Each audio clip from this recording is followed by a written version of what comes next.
여러 가지 패턴을 알고 있다는 것은 크게 도움이 됩니다, 분명히. 하지만 그 패턴이 어떤 종목 선택보다 중요할 수는 없다고 생각합니다. 유니크 같은 경우에는 저희가 보통 이야기하는 깃발 수렴, 그것도 K자의 형태죠. 이러한 흐름을 관찰할 수 있었던 좋은 종목입니다. 그런데 이 패턴의 발견이 곧 주가의 방향성을 점치는 것은 아닙니다. 수렴 패턴이 저희가 중요하게 봐야 할 이유가 뭐냐면은 수렴 패턴의 종류가 정말 여러 가지가 있거든요. 이렇게 수렴하는 경우도 있지만 그 반대의 케이스도 있습니다. 이렇게 수렴하는 경우도 있습니다. 아니면 이렇게 쐐기 형태를 만들어 나가는 경우도 있고 애매모호한 각도로 등장하는 경우도 있습니다.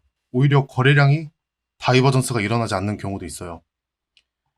어떤 수렴의 형태든지 간에 그 수렴이 중요한 이유는 딱 하나라고 생각합니다. 그것은 수렴의 끝에는 방향성이 결정되어지기 때문에 그렇습니다. 그래서 주가 수렴에 대한 가장 기본적인 이해는 그렇게 출발을 해야 됩니다. 수렴의 끝에는 방향성이 결정되어진다. 그렇기 때문에 타이밍을 잡는 정도의 판단 도구로 사용해야지 내가 이 깃발 패턴을 발견했으니 주가가 상승할 것이야 라고 기대하는 것은 정말 안 좋은 선택이 될 수 있습니다. 그러한 차원에서 이야기를 들어주시는 것이 감사하겠습니다. 그렇다면 사실 이런 것들을 공부할 이유가 없어 보이기도 하거든요. 왜? 너무 쉬우니까. 그럼에도 불구하고 알아야 할 이유는 정말 당연합니다. 그 이유는 알아야 눈에 보이기 때문에 그래요. 내용 자체가 쉽다고 해서 내가 무시해버리면은 그것은 기본을 무시하는 것과 같거든요. 어려운 것에 정답이 있는 게 아니라 저는 쉬운 것에 정답이 있다고 생각합니다. 그래서 아무리 단순한 내용이라 할지라도 또 곰곰이 생각해보면 이 안에 숨겨져 있는 내용이 정말 많을 수도 있거든요. 물론 자기 스스로 상상의 나래를 펼치는 것일 수도 있겠지만 그런 엉뚱한 것들이 모여서 매우 큰 효과를 내기도 합니다. 이러한 플래그 타입의 수렴은 그 모양이 알파벳 K와 유사하다고 해서 많이 알려져 있습니다. 패턴을 기술적으로 보자면 이런 흐름을 가지고 있어요. 일단 저항 추세선은 비슷한 자리를 계속 유지합니다. 지지 추세선은 우상향을 그리게 되고 거래량은 점점 감소하는 이러한 다이버전스를 이야기합니다. 저항 추세선이 고정되어 있는 것은 견고한 매도세의 포지션을 의미합니다. 지지 추세선이 이렇게 우상향으로 들어 올려지는 것은 교과서적으로 보자면 매수세의 적극성이 반영되었다고 볼 수 있습니다. 이전에 이 자리에서 싸다고 생각하는 사람들이 많아서 주가가 들어 올려지게 되었는데 그거보단 조금 비싸더라도 사는 사람들이 그 자리를 지키고 다시 한 번 더, 다시 한 번 더 점점 저점을 높여가는 추세, 매수세의 적극성으로 해석을 하는 것이 일반적입니다. 거래량의 감소는 시간이 지날수록 방향성을 특정하지 못하는 시장 참여자가 늘어나기 때문에 반대로 거래량은 감소하게 됩니다. 이 부분을 잘 이해하셔야 돼요. 그렇다면 얘는 매수세의 적극성이 높아지는 게 아니라 인위적인 조정이 되는 겁니다. 거기에 이 K 패턴의 의미가 담겨져 있습니다. 이 부분이 조금 어려우실 수도 있어요.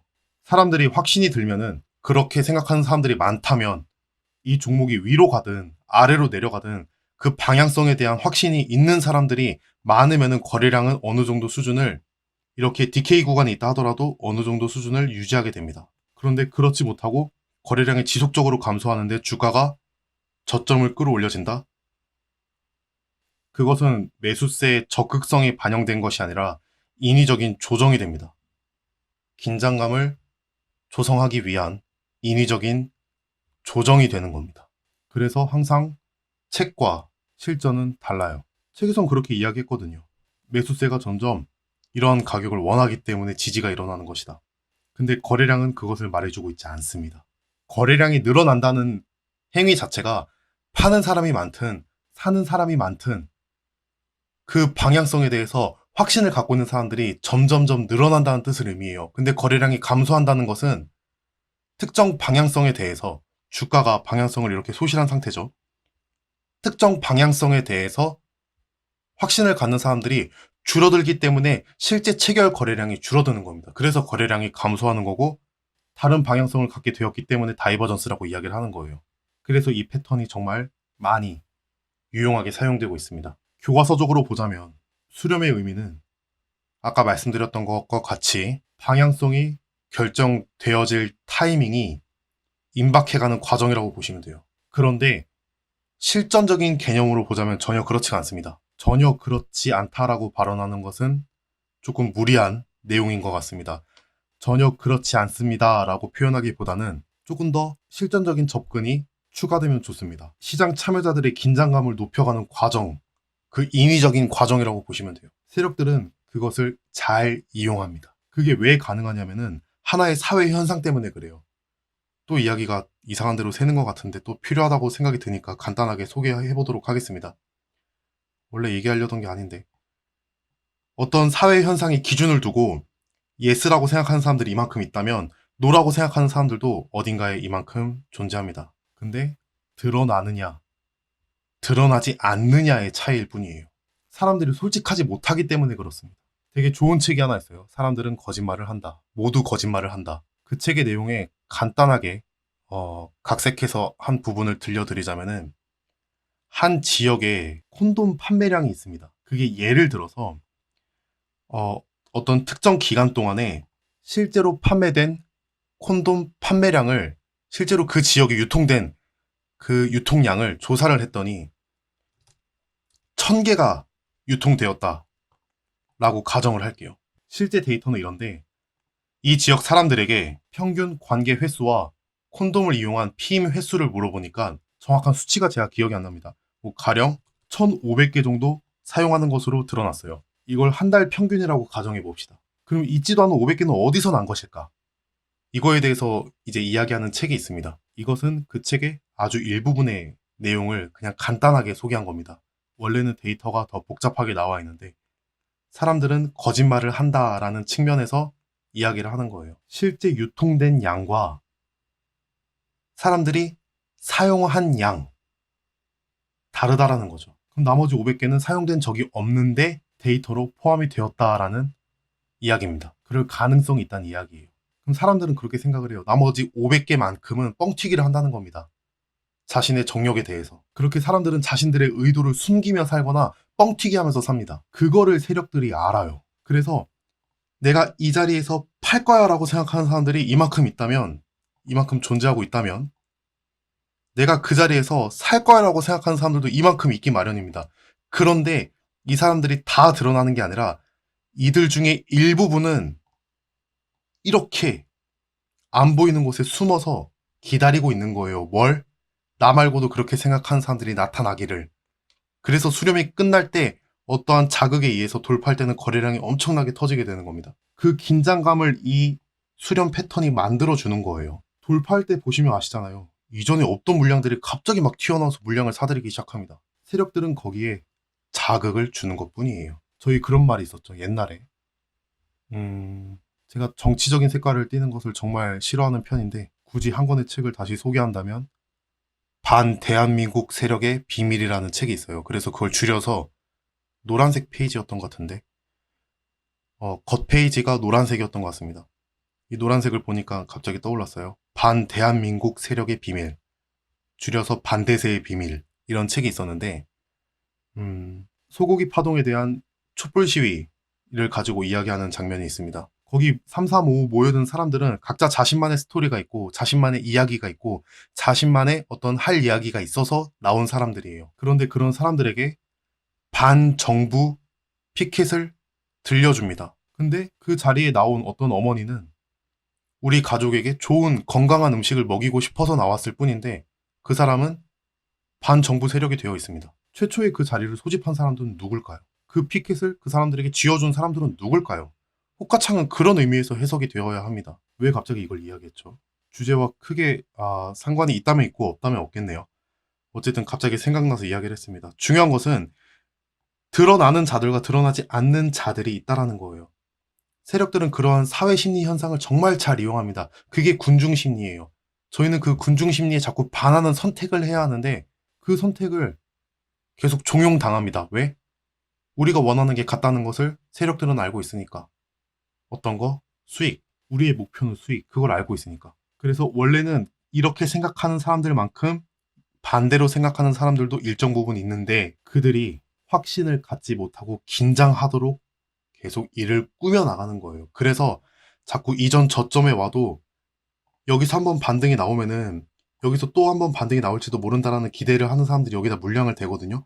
거기까지 가격을 안 줍니다. 그 자리로 안 줘요. 그게 긴장감이에요. 그럼 그만큼 지정 매수 주문 가격은 빠지게 되어 있습니다. 왜? 방향성을 감지를 못하겠으니까. 그런데 어떠한 자극을 한번 받으면 막 달려드는 게 이 그림이에요. 그래서 거래량이 줄어드는 시간이 필요한 겁니다. 그래서 이게 인위적이다라고 이야기를 하는 거예요. 그런 차원에서 삼각 수렴 패턴을 봐주시면 좋겠습니다. 어쨌든 이것을 이용해서 세력들은 개인들의 수급을 끌어모아요. 끌어모아서 하는 것은 우리 같이 주가를 끌어올릴까? 아니면 내 물량 좀 먹어줄래? 둘 중에 하나겠죠. 그런데 이렇게 끌어올리고 위에서 짧게 팔아버릴 수도 있습니다. 짧게 치면 그런 가능성이 충분히 있고 이러한 차트도 많이 발견이 됩니다. 그런데 얘는 방향성을 상당히 크게 가져갔습니다. 그럼 그 방향성은 어디서 온 것인가? 그것은 당연히 종목 선택 과정에서 이미 결정되어져 버린 것이겠죠. 유니크 이 종목은 이날 이것만 움직인 게 아닙니다. 평화산업, 평화홀딩스 한번 볼까요? 평화산업, 평화홀딩스, NK, 동아화성 이러한 종목들은 이날 같이 움직인 테마군입니다. 하나의 군이에요. 방향성을 결정 지으려면은 안정적인 수급이 중요합니다. 사람들은 다들 공부해요. 주식을 하는 사람들은 다들 나름의 공부를 합니다. 근데 그 공부의 결과가 테마주를 매매하라. 이러한 것들을 배워옵니다. 알게 모르게. 그래서 그 테마로 몰리게 되어 있어요. 그 수급을 타는 겁니다. 그게 누군가에게는 안정적인 수급으로 이용되어질 수 있는 것입니다. 개별 재료주는 흔들기도 너무 강해요. 설거지도 너무 자주 일어나게 되고 판단하기 어렵습니다. 하지만 수급이 규모 있게 일어나게 되면은 그것은 쉽게 조정이 일어나는 게 아니라 굵직굵직하게 조정이 일어나게 되어 있어요. 방향성은 그 안정적인 수급에 있는 것이지 결코 저 패턴 자체에만 있는 것은 아닙니다. 그렇기 때문에 이 패턴은 방향성을 감지하기 위한 용도가 아니라 세력들이 우리를 어떻게 생각하고 어떻게 조정하는지 그것을 판단하게 해줄 어떤 동기부여의 개념으로서 알고 있어야 될 부분이고요. 그 발견을 저희는 어떻게 대응을 해야 될지도 생각을 해야 합니다. 그러한 차원에서 이런 기본적인 내용들은 계속 공부를 할 필요가 있어요.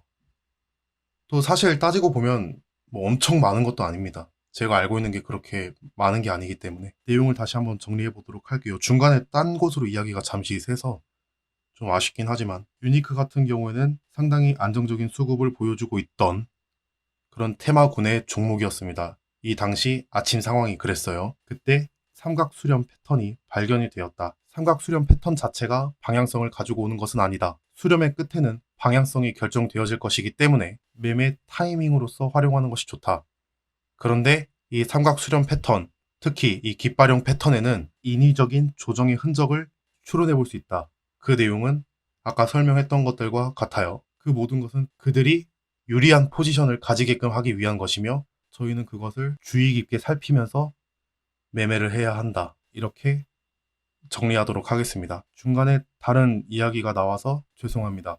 어쨌든 기본적으로는 어떤 패턴을 공부하는 데 있어서도 자신의 실전적인 경험을 한번 대입해 보길 바랍니다. 그런 차원에서 실력이 늘 수 있다고 믿고 있습니다. 여기까지 보도록 하겠습니다. 수고하셨습니다.